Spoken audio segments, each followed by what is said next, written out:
Pet Aid Colorado offers a safety net of health care and services to prevent the suffering and relinquishment of vulnerable animals from a growing, financially challenged population. If it wasn't for them, most of us here, we wouldn't have had any other avenue. Maintaining the human-animal bond is the driving force behind many of the programs, as Executive Director Ralph Johnson explains. We have excellent relationships with the shelters in our communities who perform such important services for homeless pets.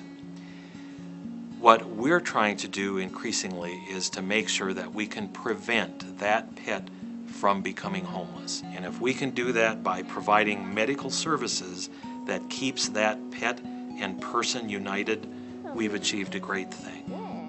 Working with a dedicated corps of volunteer veterinarians and veterinary technicians, Pet Aid maximizes donor dollars to keep that bond intact through 4 main programs.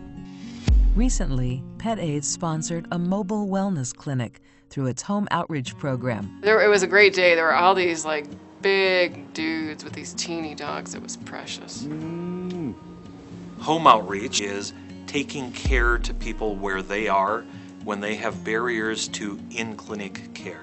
You know, you get to meet some really wonderful people who really appreciate the service. If it wasn't for Pet Aid, my dog would probably die. This program actually serves the clients, I think, as much as it serves the pets. You need to watch her weight now because she's getting those unmet emotional needs that people have around their pets.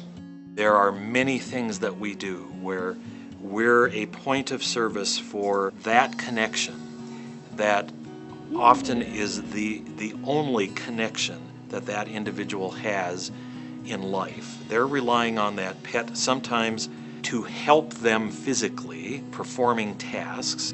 Call 911. Call 911. Oh, good girl. To emotional support. And they are so highly bonded with that pet, it's quite incredible to see. As a former caregiver herself, Gemma never thought she would be the person in need of help. But after a debilitating injury, this former therapist found herself in need of support, a role her longtime companion, Big Shug, trained to fill. I got stuck in the bathtub for 3.5 hours. I couldn't get out. I lived by myself. My doctor gave me a prescription to have him trained to call 911 and to do from the floor to sitting transfers and from sitting to standing. If I was to fall, I need him. When her service dog was injured, her options were limited. He was in terrible amount of pain. I was going to have to put him to sleep. By using their animal hospital, Pet Aid was able to mobilize the resources needed to provide the surgery. Because of Pet Aid, I did not have to put my boy to sleep. He's not just my service dog, he's my friend, and thank you very much. And for those outside the geographical reach of this hospital, Pet Aid provides financial help through care grants. We're a supplement to the veterinary clinic so that places where we don't have a hospital presence, we can support an existing veterinary hospital. It's always sad when people don't get something done to their pet that is fixable, but they can't afford it. I was afraid he was going to die.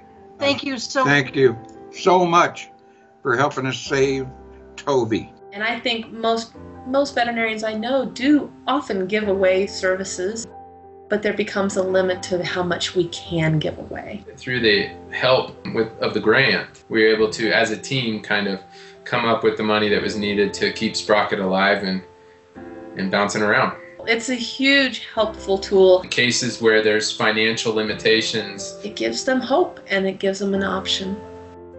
I'm leaving my house for probably the last time.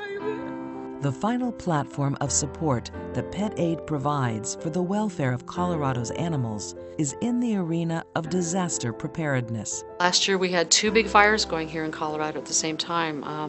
The folks at the local level were doing a marvelous job of running emergency animal shelters, helping people with their pets and their horses.